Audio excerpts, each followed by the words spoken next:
മടവൂർ കാഫില എന്നൊരു പേരിൽ സിറാജും തുടങ്ങി യൂട്യൂബ് ചാനൽ. വന്നോളിയും പോന്നോളിയും ഞെക്കിക്കോളിങ്ങക്ക് സ്വർഗത്തിൽ നേരിട്ടെത്താം. ഞമ്മക്ക് മടവൂരിനൊപ്പം ചേരാം.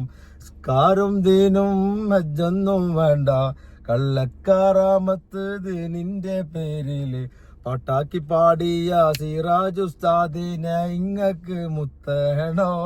പോന്നോളി മുത്തിനെ മുത്തിക്കോളി.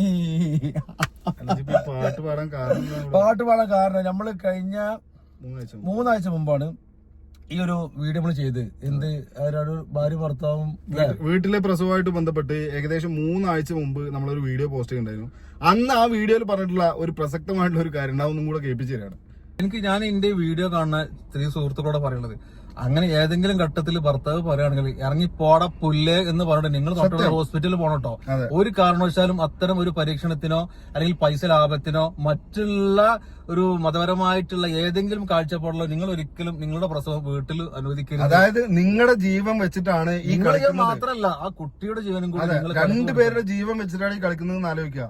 കാരണം എന്തെങ്കിലും കാരണം കൊണ്ട്, എന്തെങ്കിലും അശ്രദ്ധ കൊണ്ട്, എന്തെങ്കിലും ഒരു ടെക്നിക്കാലിറ്റി അല്ലെങ്കിൽ എന്തെങ്കിലും നമ്മുടെ ഈ ഒരു തെറ്റായിട്ടുള്ള ധാരണ കൊണ്ട് എന്തെങ്കിലും പറ്റിക്കഴിഞ്ഞാല് നിങ്ങൾക്കും നിങ്ങളുടെ കുടുംബത്തിനാണ് പോവാ. ശരിക്കും എങ്ങനെയുണ്ട്? അതായത് നമ്മൾ അന്നേ പറഞ്ഞതാണ്, ഇത്തരത്തിലുള്ള വീട്ടിലെ പ്രസവത്തിനെ നമ്മൾ പ്രോത്സാഹിപ്പിക്കരുത്.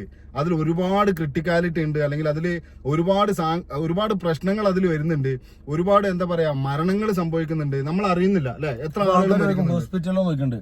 ഹോസ്പിറ്റൽ 1 ലക്ഷത്തിൽ 10 താഴെ അങ്ങനെ മരണം സംഭവിക്കണത്. ഇത് വീട്ടിൽ 60% സാധ്യത കൂടുതലുള്ള മരണത്തിന്. അതെ. അല്ല, ഇതിന്റെ വേറെ പ്രശ്നം എന്താ, ഇതിലിപ്പോ ഇങ്ങനെ വീട്ടില് പ്രസവം നടന്നു കഴിഞ്ഞാല് ആരെങ്കിലും അറിയാം. ഇപ്പൊ ഈ ഉസ്താദിന്റെ കേസ്, ഉസ്താദല്ലേ അന്ന്, ഉസ്താദല്ല അന്ന് കള്ളക്കറാമത്തിന്റെ താടിയും തലപ്പം വെച്ച ഉസ്താദ്മാരാണ്. ഉസ്താദ്മാർ നാടിന് വേണ്ടി, നാട്ടുകാർക്ക് വേണ്ടി, സമുദായത്തിന് വേണ്ടിയിട്ടാണ് സംസാരിക്കേണ്ടത്. ഖുർആനും റസൂലിനെയും വെച്ചിട്ട് സംസാരിക്കേണ്ടത്. എന്താ നമുക്ക് വിളിച്ചു? ഇത് മായാവി കഥകളാണ് പറയേണ്ടത് സുഹൃത്തെ. എന്നാ ഈ മായാവി മതവുമായിട്ടോ ദീനുമായിട്ടോ യാതൊരു ബന്ധമില്ലാത്ത കഥകള് എങ്ങനെയാണ് വിശ്വസിക്കുക? എന്നായിക്കോട്ടെ, ഈ ഒരു മായാവി, അതിനും ആളുകളുണ്ട്. 63,000 ആളുകളാണുള്ളത്. അത് ഈ 63,000 ഇന്നത്തെ ഒരു ദിവസത്തോട് 1 ലക്ഷം കഴിയുന്നുള്ളതാണ് മറ്റൊരു വസ്തുത. എന്തായാലും ഈ ഒരു മായാവി ഇവൻ എന്താ ചെയ്തതെന്ന് വെച്ച് കഴിഞ്ഞാല്, ഈ വീട്ടിൽ അല്ലെങ്കിൽ ഇവന്റെ ഭാര്യയുടെ പ്രസവത്തിന് ശേഷം ഭാര്യ മരിച്ചപ്പോ ഇവൻ അതിനെ എന്താ പറയാ ആരോഗ്യ വകുപ്പിനെ അറിയിച്ചിട്ടില്ല, വീട്ടുകാരെ അറിയിച്ചിട്ടില്ല. എന്നിട്ട് രായ്ക്ക് രാമായണം മയ്യത്ത് കൊടുത്തിട്ട് അവന്റെ ഭാര്യയുടെ വീട്ടിലോട്ട് പോവാ. ഒന്ന് ആലോചിച്ച് നോക്കി. ബന്ധുക്കൾ അവിടെ എത്തുമ്പോഴാണ് ബന്ധുക്കൾ ചോദിക്കാണ്, എവിടെ എന്റെ ശൈഖുന എവിടെ, ജീവൻ കൊടുക്കണമെന്ന് ചോദിക്കണം. അതല്ല, മുഴുവനും ചുട്ട കോയിനെ പറപ്പിച്ചതും, വിമാനം നിർത്തി നേരാക്കിയതും, കപ്പലിൽ വള്ളം കയറിയപ്പോ വന്നതും, ബസ് തടഞ്ഞത്, ബസ് വെറുതെ പോയതും, അങ്ങനെയുള്ള കഥകൾ ജനങ്ങൾ പ്രചരിപ്പിച്ചപ്പോ സ്വന്തം അനുഭവത്തിൽ വീട്ടില് സ്വന്തം ഭാര്യയെയും മകളെയും മരണത്തിന് വിട്ടുകൊടുത്തപ്പോ, ഇല്ല കുട്ടി മരിച്ചിട്ടില്ല, അല്ല സ്വന്തം ഭാര്യ മരണത്തിന് വിട്ടുകൊടുത്തപ്പോ ഉത്തരവില്ല. അതെ. അതായത് എന്നിട്ട് ഇവൻ എന്താണ് ചെയ്തത്? ഇവൻ കാണിച്ചിട്ടുള്ള തെറ്റായിട്ടുള്ള ഒരു സന്ദേശം ഉണ്ട്. അതായത് മരണം ആളുകൾ അറിയിച്ചില്ല എന്നുള്ളതാണ്, വീട്ടുകാരെ പോലും അറിയിച്ചിട്ടില്ല. എന്നിട്ട് ഈ ഒരു മയ്യത്ത് എടുക്കാനോ അല്ലെങ്കിൽ ഈ മയ്യത്ത് ആംബുലൻസിൽ കൊണ്ടുപോകാനൊക്കെ ഇവന്റെ ഫാൻസ് ആയിട്ടുള്ള ആളുകൾ വന്നു എന്നാ പറയണത്. അതായത് മായാവിന്റെ ഫാൻസ്. അതായത് ഇവനോട് ഒരാള് പരിചയമില്ലാത്ത ഒരാൾ ചോദിക്കുന്നുണ്ട്, എങ്ങനെയാണ് ഈ ശൈഖുനാനെ കണ്ടുക്കണമെന്നൊക്കെ ചോദിക്കുമ്പോൾ അയാൾ അവസാനം പരിചയമില്ലാത്ത ഒരാൾ ഫോൺ ചെയ്യുമ്പോൾ പോയിക്കാണ്, ഇങ്ങോട്ട് ചെലവിന് എന്തെങ്കിലും പൈസ തരണേന്ന് അങ്ങനെ ഇറക്കണ സംഭവം ഉണ്ട്. എന്തായാലും ഈ ഒരു കാലഘട്ടത്തിൽ ഇത്തരത്തിലുള്ള ഒന്നിനും നമ്മൾ പ്രോത്സാഹിപ്പിക്കാൻ പാടില്ല. കേസെടുക്കണം, അന്വേഷിക്കാൻ മാത്രല്ല ഇത്തരത്തിലുള്ള മായാവികളൊക്കെ പൂട്ടിയാണ്ട് അകത്തണിടണം. അല്ല, ഈ 63,000 ആളുകളെ കൗൺസിലിംഗ് ചെയ്യണം. ഞാൻ ഇവന്റെ ഒരു വീഡിയോക്ക് താഴെ വന്നുള്ള കമന്റ്സ് ഇങ്ങനെ നോക്കിയിരുന്നു. ഈ കമന്റ്സിൽ മരണത്തിന് ശേഷവും ഈ ചെങ്ങായിനെ സപ്പോർട്ട് ചെയ്തിട്ട് പ്രൊമോട്ട് ചെയ്തിട്ട് ആളുകൾ സംസാരിക്കാണ് നമ്മുടെ കൗമിങ്ങളുള്ളത്. അതെ, അവരെ സപ്പോർട്ട് ചെയ്ത് സംസാരിക്കാണ്. ഇവര് ചോദിക്കുന്ന ചോദ്യം എന്താ അറിയോ, ഹോസ്പിറ്റലിൽ മരണങ്ങൾ നടക്കണില്ലേ? എന്ത് ഫ്രോഡ്, എന്താണ് സമുദായത്തിലെ എങ്ങനെയാണ് അതായത് ഹോസ്പിറ്റലിൽ മരണങ്ങൾ നടക്കുന്നുണ്ട്. നൂറ ഹബീബിന്റെ കാക്കത്തോണ്ടൊക്കെ അവിടെ പോയി പൈസ ഉണ്ട്. നൂറ ഹബീബിനെ നമുക്ക് അങ്ങോട്ട് മാറ്റി നിർത്താം. അതായത് ഈ മഹാൻ തന്നെ നൂറ ഹബീബിനെ കുറ്റം പറഞ്ഞാണ്ട് വേറൊരു വീഡിയോ ഇട്ടിട്ടുണ്ട്. അതായത് ഞാൻ പൈസക്ക് വേണ്ടിയിട്ടല്ല, അല്ലെങ്കിൽ സബ്സ്ക്രൈബേഴ്സിന് വേണ്ടിയിട്ടല്ല, റീച്ചിന് വേണ്ടിയിട്ടല്ല ഞാൻ വീഡിയോ ഇടുന്നത്, നാട്ടുകാർക്ക് എന്നൊക്കെ പറഞ്ഞിട്ട് വീഡിയോ ഇടുന്നുണ്ട്. എന്തായാലും ഇയാൾ വലിയ പുരോഗമനാണ്. അയാൾക്കൊരു സ്മാർട്ട് ഫോൺ ഉണ്ട്, യൂട്യൂബ് ചാനലുണ്ട്, ഫേസ്ബുക്കിൽ പേജ് ഉണ്ട്, ഇൻസ്റ്റാഗ്രാമിൽ പേജ് ഉണ്ട്. ഈ ഒരു ജനറേഷനിലെ ഈ ഒരു കാലഘട്ടത്തിലെ വർത്തമാന കാലഘട്ടത്തിലെ മുഴുവൻ എന്താ പറയാ എല്ലാ അദ്ദേഹം ഉപയോഗിക്കുന്നുണ്ട്. എന്തുകൊണ്ടാണ് ഭാര്യയ്ക്ക് കൊണ്ട് അദ്ദേഹം ഹോസ്പിറ്റലിൽ ഈ അലോപ്പതി സ്വീകരിക്കാത്തത്? അതാണ് ചോദ്യം. എന്തുകൊണ്ട് പോയില്ല എന്ന് വെച്ച് കഴിഞ്ഞാല് ആളുടെ വിവരക്കേട് എന്നാണ് അതിന് പറയേണ്ടത് അല്ലെ. ആളുടെ വിവരക്കേടല്ല അതിനെന്താ പറയാ. കാരണം ഇയാള് പറയണത് പല കാര്യങ്ങളും പൊരുത്തക്കേടുണ്ട്. ഇപ്പൊ മറ്റേ ഇയാളിങ്ങനെ കുറച്ച് ആളുകൾ ഇരുന്ന് ചോദ്യം ചെയ്യുന്ന ഒരു സീനുണ്ട്. അത് കണ്ട ആ വീഡിയോ അല്ലേ? ആ വീഡിയോ ബന്ധുക്കൾ വന്നിട്ട് ചോദ്യം ചെയ്യണേ, വിളിക്കട ഷെയ്ഖുനാനെ പറപ്പിക്കട എന്റെ കുട്ടി എടുക്കട ജീവൻ എന്നൊക്കെ പറഞ്ഞു. അതെ, അതായത് ഈ ബന്ധുക്കൾ ചോദ്യം ചെയ്യുന്ന സമയത്ത് ഇയാള് പറയുന്ന കുറച്ച് മറുപടി ഉണ്ട്. ഇയാള് പറയണത് പ്രസവമൊക്കെ കഴിഞ്ഞ് ഇവക്ക് ശ്വാസം മുട്ട് വന്ന സമയത്ത് പിന്നെ ഇവളുടെ പ്രസവം എടുക്കാൻ വന്നിട്ടുള്ള ഒരു സ്ത്രീ വന്നു എന്നൊക്കെ പറയുന്നുണ്ട്. എന്താ അള്ളാഹു ആലം, നമുക്കറിയാം. സ്വന്തം മക്കളെയും ഭാര്യയും പരീക്ഷിക്കാൻ നിൽക്കുന്നത്. അതെ, എന്തിനാണ് നിക്കണത്? നിങ്ങൾ സമൂഹത്തിന് കൊടുക്കുന്ന സന്ദേശം എന്ത് സന്ദേശമാണ് ഈ 63 ആളുകൾക്ക് നിങ്ങൾ കൊടുക്കുന്നത്? ഒരു സന്ദേശം അഥവാ രക്ഷപ്പെട്ട ഇവര് പറയില്ലേ വീട്ടിൽ പ്രസവിച്ചോളിട്ടോ എന്ന് പറയും. പ്രചരിപ്പിക്കുകയും ചെയ്യും. ഇവിടെ ഇപ്പൊ എന്താ പറയാ, ഇവിടെ ഇപ്പൊ ഒരു രക്തസാക്ഷി ഉണ്ടായിക്കാണ്, വീട്ടിലെ പ്രസവത്തിന് ഒരു രക്തസാക്ഷി ഉണ്ടായിക്കാണ്. ഇനി പറയാനുള്ളത് ഇതുപോലെയുള്ള ഈ മായാവിമാരെയൊക്കെ പിന്നെ എന്താ പറയാ, ഈ ഞങ്ങളെ മലപ്പുറം ജില്ലക്കാണ് പേര്. മലപ്പുറം ജില്ല ആലപ്പുഴയും മറ്റുള്ള പെരുമ്പാവൂരൊക്കെ ഉള്ളതാണെങ്കിലും ഇവര് വന്ന് കൂടിക്കുന്നത് മലപ്പുറത്താണ്. ഏറ്റവും നല്ല വിളക്കൂറുള്ള മണ്ണ് ഈ മായാവി കഥകൾക്കും കള്ളക്കറാമത്തിനും നല്ല വളമുള്ള മണ്ണ് മലപ്പുറം ജില്ല തന്നെയാണെന്ന് വീണ്ടും തെളിയിക്കാണ്.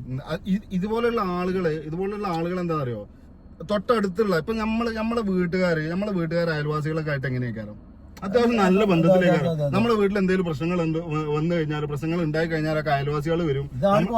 ഇത് അയൽവാസികൾക്ക് പോലും അറിയില്ല ഈ വീട്ടിൽ എത്ര കുട്ടികളുണ്ട്, ഇവന്റെ ഭാര്യ പ്രഗ്നന്റ് ആണോ. അപ്പൊ അതിന് മറുപടി ആയിട്ട് വേറെ ആൾക്കാർ ചോദിക്കാണ് പ്രഗ്നന്റ് ആണെന്ന് നാട്ടുകാർ അറിയിക്കേണ്ട ആവശ്യമുണ്ടോ? എന്തൊരു ചോദ്യമാണ്. എന്തായാലും ഇയാളെ നന്നായിട്ട് കൊടയണോ. ഇയാള് പറയുന്ന പല കാര്യങ്ങളും വാസ്തവവിരുദ്ധമായിട്ടുള്ള പല കാര്യങ്ങളും പറയുന്നുണ്ട്. ഇയാളാ പിന്നെ പ്രസവം എടുത്തുള്ള സ്ത്രീനെ വിളിച്ചു. എന്തിനു വിളിച്ചു എന്ന് ചോദിച്ചപ്പോ ആ സ്ത്രീയുടെ അടുത്ത് വാഹനമുണ്ട്, അപ്പൊ ആ വാഹനത്തിൽ ഹോസ്പിറ്റലിൽ കൊണ്ടുപോകാനാണ് പറയണത്. ഇത് നേരത്തെ ചെയ്യണമായിരുന്നു. സ്വന്തം ഭാര്യനെ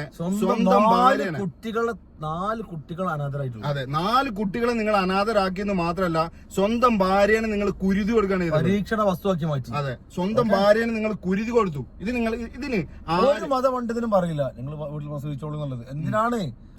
അതായത് ഇതിന്റെ പ്രശ്നം എന്താ പറയുക, ഇനിയിപ്പോ ആ മരണപ്പെട്ടു പോയിട്ടുള്ള സ്ത്രീയുടെ അല്ലെങ്കിൽ മരണപ്പെട്ടു പോയിട്ടുള്ള ആ പെണ്ണിന്റെ ഉമ്മാനോടും ഉപ്പാനോടും കുടുംബക്കാരോടും ആര് മറുപടി അറിയും? ഇവൻ പറയോ? ആരാണ്? അതായത് ഇതുപോലെ ഒരിക്കൽ കൂടി ഞങ്ങൾ പണ്ഡിതന്മാർക്ക് കഴിവുണ്ട്, അവർക്ക് ക്വാളിറ്റി ഉണ്ട്, അവർക്ക് മോചിതത്തിന്റെ കറാമത്തൊക്കെ ഉണ്ട്. ഓക്കെ, പണ്ഡിതന്മാർക്ക് അവരുടേതായിട്ടുള്ള കറാമത്തുകളുണ്ട്. പക്ഷെ ജനങ്ങൾ വളരെ പുച്ഛിച്ച് തള്ളണം. വളരെ ഈ പണ്ഡിതന്മാരെ ജനങ്ങൾക്ക് ഇത്രമാത്രം കോമാളിയാക്കിയത് ഇവന്മാരെപ്പോലുള്ള ചാനലുകളാണ്. സത്യമാണത്. മടവൂർ ഷെയ്ഖുന സിയമക്കാമിൽ പോവാറുണ്ട്, അവിടെ പോയി സന്ദർശിക്കാറുണ്ട്. അതൊക്കെ ശരിയാണ്. അതൊന്നും ഇവരെ കഥ കേട്ടിട്ടൊന്നുമല്ല. അതൊക്കെ പൂർവികരായിട്ടുള്ള എന്റെ വാപ്പാറെ കഥ കേട്ടു. വാപ്പാറെ കൂടെ പോകുന്നത് ഇവരെ യൂട്യൂബ് ചാനലിലുള്ള കോയിനെ പറപ്പിച്ചത് മറ്റേ കഥ ഒന്നും കേട്ടിട്ടല്ല. ഇവർ ഇതൊക്കെ ഒരു വിപണന വസ്തുവായിട്ട് ഉപയോഗിക്കാണ്. മാറ്റിയത്, കപ്പൽ ശരിയാക്കിയത്, വിമാനം പറപ്പിച്ചു, ജനങ്ങളുടെ മതങ്ങളെ ആളുകൾ ഇപ്പൊ കോമഡി കാണുന്നത് ഇവന്മാരെ യൂട്യൂബ് ചാനലിൽ ഇരുന്ന് കാണുന്നുണ്ട്. നമ്മളെ സമൂഹത്തിനെ താറടിപ്പിക്കണം. നമ്മളെ സമൂഹത്തിനെ നമ്മൾ തന്നെ കോമാളികളാക്കി മാറ്റുക. അതായത് ഒരു വലിയ ജനതയ്ക്ക് മുമ്പിൽ നമ്മളെ സമൂഹത്തിനെ നമ്മൾ തന്നെ കോമാളികളാക്കി മാറ്റുക. ഇനി പറയാനുള്ളത് ഇതുപോലെയുള്ള കള്ളക്കറാമത്തിന്റെ ആളുകളെ, ഇതുപോലെയുള്ള മായാവികളെ തലയിൽ കൊണ്ടടക്കുന്ന വീട്ടിലുള്ള സ്ത്രീകളോടാണ് പറയാനുള്ളത്. നിങ്ങൾക്ക് നിങ്ങളെ ജീവൻ വേണമെന്നുണ്ടെങ്കിൽ അലോപ്പതി തന്നെ സ്വീകരിക്കുക.